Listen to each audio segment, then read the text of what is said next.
sometimes. Yeah, mine will have a lot of issues with men in my books. So, there's the cliche, write what you know, and I try to figure out, or not figure out, but I focus on what I'm obsessed with, because a novel like A Boy Like Me, I started writing in 2010, I started working on Flutter in 2010, and you need something, I mean, a novel, even a graphic novel, can take months to write, and it needs to be something, a subject matter that you're obsessed with, and you don't necessarily want to answer the question, but you want to explore the question. For me, the root of Flutter came from, I was in a small southern town, and I wasn't out to myself, and I would work at a movie theater after high school during the week and on the weekends, and I'd watch all my guy cousins and my guy friends bring their girls to the movies, and I wanted that. And I didn't know how to have that as a girl, and it just wasn't a reality in my small town or to myself. And so I started imagining what it would be like if I were a guy, and that in my head I imagined that it would be better. It would be a better experience, and that's the root of Flutter. And that's where Flutter comes from, and that's where my obsession, I think, with gender comes from. And then, of course, I grew up and I realized, oh, guys have a different experience in a lot of cases, but they also have difficulties too, and kind of got beyond that, but the root of Flutter stayed there. And then with A Boy Like Me, I wanted to write about an experience that was completely different than my own. This isn't someone imagining that he's a guy and imagining that life would be better. This is a guy who is a guy. Assigned the wrong gender at birth, or other people see him as a butch lesbian in this small town, but he's a guy, and he has a hard time with language. I was raised by a lot of like the strong southern male types, and that is Peyton. That's the character in A Boy Like Me. He has a really hard time communicating, and to do first person from his point of view, so you get his inner landscape, but he's having a hard time communicating that with the world. I wanted to explore that. So for me, it becomes an obsession. Because I need that to sustain me through all the revisions, through working with editors, through getting the work out there. I want to switch gears for a little bit, because both of you do other things. Obviously, your cosplay is related to your comic work as well, but and your music. Amber and I have known each other for many years now, and I think we probably first met in person in cosplay at New York Comic Con. yeah, I think so. And I, had loved all these characters for so long, and when I first found out that cosplay was a thing, I was like, oh my god, like Halloween whenever I want, Exactly. That was my reaction too. I'm like, you mean it's not just Star Trek? Like anybody can do this? Yeah. We've had some fun both doing our own work, but also working together, because I am one of those people who has no sewing ability whatsoever, and I know a lot of people who've never done cosplay before think that it requires you to have to be some skilled fashionista, and that's not the case. You can still do cosplay that sort of you piece together from things, and that's what I had been known for. But Amber helped me a lot working on costumes, which is a really cool thing, because she does so that helped me out quite a bit. The coolest thing about that is that every time Jill got to go to San Diego Comic-Con, and I had never been there were pictures of things I made at San Diego. I'm like, this is great, look. And and then it ends up on all kinds of websites and coverage, and it's just really exciting that way. Talk a little more about how you got into cosplay and how that has helped with confidence, or just putting yourself out there with your work as well, or how that has maybe negatively impact if you go to a convention in cosplay. It's enlightening, because when I had started cosplaying, I was like 40 pounds thinner than I am right now, so it just seemed like it was easier to do, and I was still called fat all the time. And but it if you get the right group of friends, that's kind of the key thing, is just stick with people who aren't assholes, to be honest. They'll tell you maybe if something's wrong with your costume, or how to maybe make it better, but sometimes the cosplay community gets really incredibly nitpicky. Like somebody was complaining because I had nail polish on, and it was like black nail polish or something. I'm like, you know, I'm gonna be Wonder Woman for one day. My nail polish is really not gonna affect my charity work right now, so get over it. And that was one of the big things was, it's not that it's necessarily worked its way into any of my comic book writing or any other kind of writing, but making costumes has, you know, it gave me a lot of friends, first of all, because there's all kinds of forums for tutorials and helping each other out and doing meetups and big photo shoots. And, but then at the same time, with my comic shop owners, we started doing a charity event every October. So it became like this, you know, life of its own where it used to be Wonder Woman Day. And so it was really important for me to be a great Wonder Woman.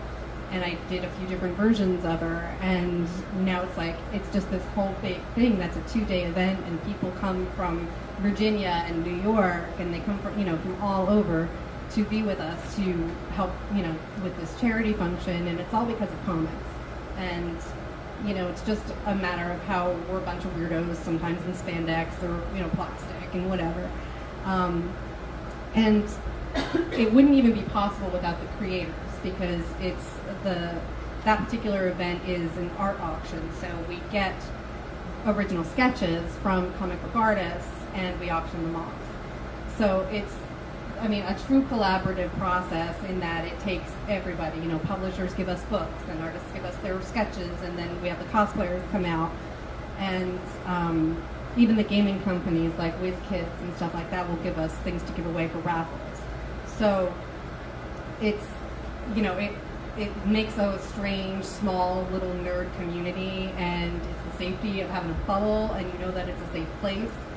And it's really different than just being on the internet, because being on the internet, people can just say whatever they want to say.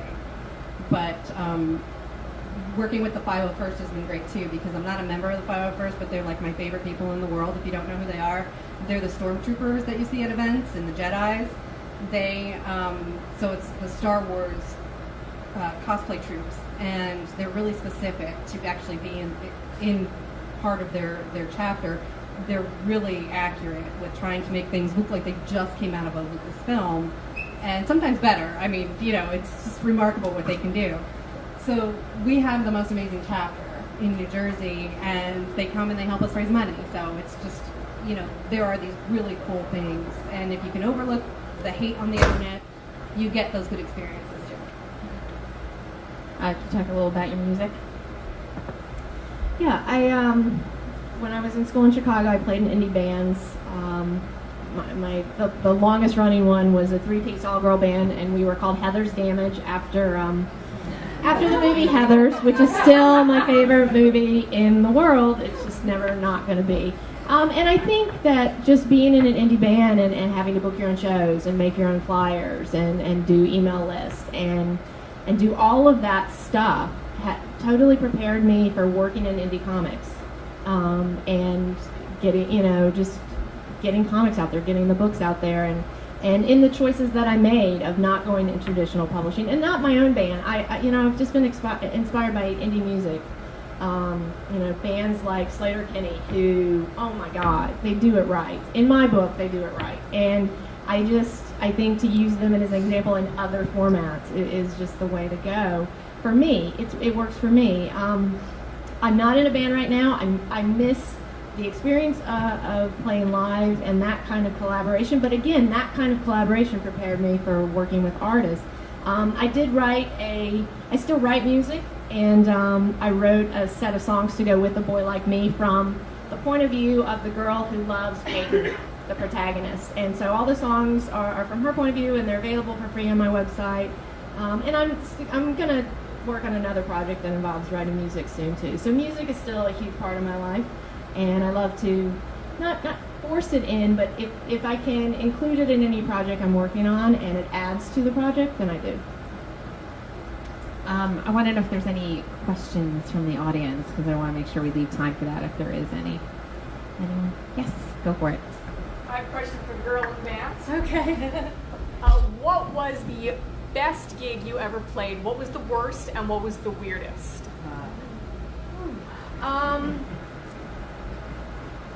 The best gig I ever played was a friend's CD release party, and it was sold out, and I was just so happy for her. And my band, it kind of took the pressure off us. It wasn't our night. It was all about her. The focus was on her, and we wanted to put on a great show for her night. And that was the night we ended up getting signed by an indie label in Chicago. It was just a magical night. The worst gig I ever played was in St. Louis. I had the flu. I couldn't talk. I couldn't talk for like that whole day, and I was seeing a lot of friends, and so it was like writing on, because we didn't want to cancel the show. We traveled to St. Louis. You always have to go through with the show, and the thing is a lot of our songs, there's a lot of distorted guitar, there's a lot of screaming, so I could scream, but I couldn't talk. But I didn't get to do my best, and whenever you're like that, you always feel crappy about the show. The most awkward is honestly one of the CD release parties for my band. I just chose to play in my bra, and I have no problem with that, but I had a girlfriend at the time who had an issue with it and just created a lot of drama. So, I don't know if I'd make that choice today if it was going to create drama. Great question. Oh, come on. Somebody else has a question. No? Okay. Then I'll go in a bit about something that I was interested to hear your take on. Obviously, on the Mary Sue, we try to talk about diversity issues as much as we can within our, entertainment media, and there's so much more talk within just the last year of what consumers want, and how there is a growing audience for things that are not necessarily represented in our comic books, our movies, and our TV shows right now. What do you both think of how the industry has been sort of awakening to these things that have been around for so long anyway, and do you think that it's going to continue along that lines? Yeah, I mean, it's definitely an awakening. It's like a renaissance, especially in comics. This stuff has, honestly, it's been published in indie for a really long time. I think it was just that they were the underground comics that sometimes you ran off on a Xerox machine and you stapled together on your kitchen table. And now finally, these other publishers are catching on that it's okay to have a gay character or a gay wedding. But then some of them are just such head scratchers. Like, they don't want marriage at all. Like, that blows my mind. When you see the successes of things like Ms. Marvel and Captain Marvel, you have to hold that up, and it's like you just want to whack them on the nose. Like, how can you be ignoring these sales figures? Why their movies are still long after everybody else's, I don't know. That's the problem with Wonder Woman, is they keep pushing it off so long that they're setting themselves up to disappoint people. It's like, if you made just as many incarnations of Wonder Woman as you have Batman, and you had 15 different things on TV and book covers and everything out there, then you have opportunity to fail. And then people get over those failures. I mean, there have been some really shitty Batman stories. Don't talk about my boyfriend like that. So Wonder Woman has not had an opportunity to fail. She needs to come out perfect. And unfortunately, I think people are expecting that of Captain Marvel as well. And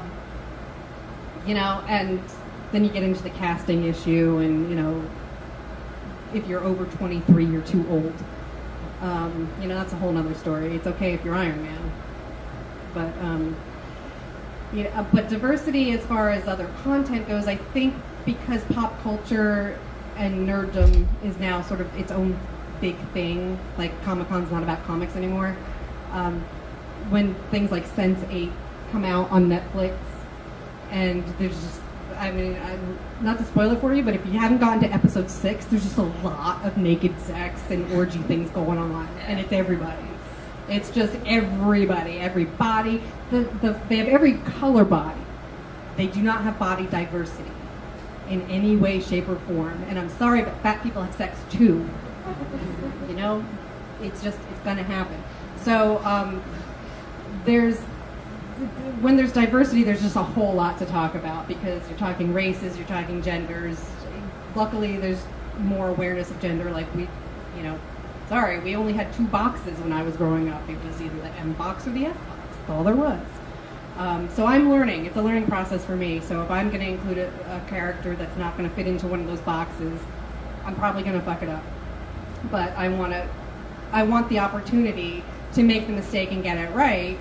And I want Wonder Woman to be bisexual, like in the worst way. Like if I was ever to write her, it would just be happening. So thank you to Jimmy Palmiotti, by the way, and Amanda Connor for finally confirming Ivy and Harley. They're finally officially a couple. That literally just happened literally, yesterday. Like last so you haven't night. heard that yet. So finally. Story on themarysue.com. And not only that, but the way Jimmy or Amanda wrote the tweet, it sounds like they're polyamorous, which gives me one more thing. They said it wasn't monogamous. It's not monogamous. Yeah. So as far as my lifestyle goes, it's there's very little of that. Usually, it's done badly, or it's done as like an experiment, something like that. So there's diversity is just such a big issue, and I'm not about to marry my cat, but right now she's way more loyal to me than anybody else. So, first brings up so many questions, like with, is it marriage, or is it about education, or is it, roles of women in Hollywood? Because it's kind of screwed. Like there's actually a group or a conference that was called the 3% Conference, because at the time there were only 3% women directors. And that's, sad. And that when women are in a scene, people think that women are dominating a scene, even though they're only like 1/3 or something like that. Like whatever the number was, it was like astronomically low. But just by putting women into something, men think we're taking their space. And podcasting was a lot like I was saying, it was the boys' sandbox. And then finally these blogs came out that were at least feminist, and now they're being better about being intersectional about it. So that all kinds of voices and all kinds of coverage are talked about. Because when I started my podcast, I hadn't had a transgender person on my podcast for like 2 years until I finally got over, my fear of asking somebody, hey, do you want to be on my show? And it's just like, it's like, well, yeah. I don't know why I was so afraid to talk to people. And it was hard for me to even get women on the show. I have like so many male comic book creators for like the first couple years. And, it took a big effort for me to just say, I just got to stop. If they're going to say no or not get back to me, that's just going to happen. And just keep trying. What I love about what's going on in this whole diversity in comics and all these comics coming out is I feel like we're getting to the place where the most interesting thing about an LGBTQ character is not that they're LGBTQ, and that makes me very happy. We need a ton more stories. Everyone wants to see themselves represented. You're looking, for something that resonates with you, and so we still have a lot more work to do. But I love that is no longer, or becoming no longer, more and more the most interesting thing. Yeah, it's interesting you say that, because like that is what everyone, I think, here at least would be striving for. They just want it to be normal, like it is in our world, and it's that sort of thing where we are seeing some things that are heavy-handed that we kind of groan over, but at the same time it's like, okay, well, they were making an effort. How can we let them know that, here's how it could be better next time, because there are people who do want to make that effort in the industries, in the big two, and who just maybe aren't as comfortable, like you said, you just weren't comfortable. And that's why we talk about it so much on the website, because, people say, there'll be a casting for a movie and we'll just kind of be like, oh, look, another white dude was cast in, a role that is not racially specific at all. And people, even, some of our regular readers are like, oh, do you have to say that every time? And I'm like, until they surprise us and don't do that, yeah, we are going to keep saying that every time. And then you run into cases where it's actually worse because they've whitewashed a character. So they've taken Asian characters and Native American characters and completely just said, here's a white person. And, you know, and then they come up with, you know, sometimes they get as tricky as possible, like, well, he's like 1/16. It's like, well, if you hadn't erased them off the planet, maybe he'd be more. Yeah, no, it's true. It's a hard, you know, there was just the Hollywood Reporter ran an article the other day where they were trying to sort of, it felt like a PR move because no one actually went on the record using their name to talk about the movie Pan that's going to be coming out. It's a Peter Pan story, but they cast Rooney Mara as Tiger Lily, and you know, people were upset about it, and they actually went on, you know, anonymous record to say, well, we looked at Native actresses, we looked at black actresses, we looked at, you know, and they're like, and she was the best actor for the role, and you know, no disrespect to her as an actress or anything, but a lot of people took huge offense to that. So like, well, she's not the best actress out there, you know, there are other people that could have done this, and I think it's a matter of like, you know, let's keep saying it until we see it. I mean, it's no spoilers, but I saw Jurassic World, and when I see films now, I can't not see where diversity could have been placed so easily. You know, there's a scene in their control room, and you have Bryce Dallas Howard, who is the star, and then two, you know, more minor characters. And I looked at them, and they're all white people, and I thought, God, like, just put somebody else in there. You know, like it's frustrating. And it took somebody pointing it out to me too, and that obviously points out what privilege is, because somebody had to tell me, you know, there's no girls in the Lord of the Rings except for Galadriel or something, and I was just like, oh my God. And like they had to, so for the movies they had to like add some characters, and they created, like, Arwen has like one line, like she doesn't even have a speaking line in the book, like she has like one paragraph. So they built it up, and you know, for that wonderful comedian, now I'm not even remembering his name, but he to point out that, you know, you can't have a brown hobbit, you know, it's like, why? You know, it's fantasy. It's fantasy worlds. That's why we do get up on our pedestals when we talk about things like culture and rape tropes and all this kind of stuff, because, you know, maybe you just need to have that pointed out to you about what's failing and what's missing. And then hopefully it'll work its way in. But yeah, I would have been fine if Doctor Strange had been somebody besides Cumberbatch. All right. Do we have any final questions? 'Cause we're almost out of time. All right. Everyone's shy today. I understand.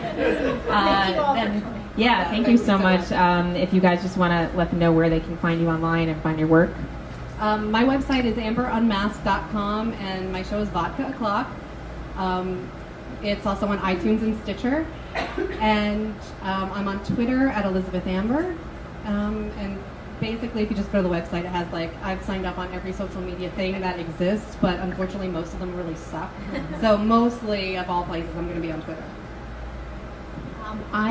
For the last 10 minutes of today of FlameCon, I'll be at table 4. I have a few copies of A Boy Like Me and Flutter. The heat, I can't think. Or, you know, just stop by and say hello on your way out. So that's table 4. You can also find links to all my work at jennywood.com. You can read the first chapter of Flutter for free there. And I'm on Twitter at jennywoodandbid. Thanks, everybody.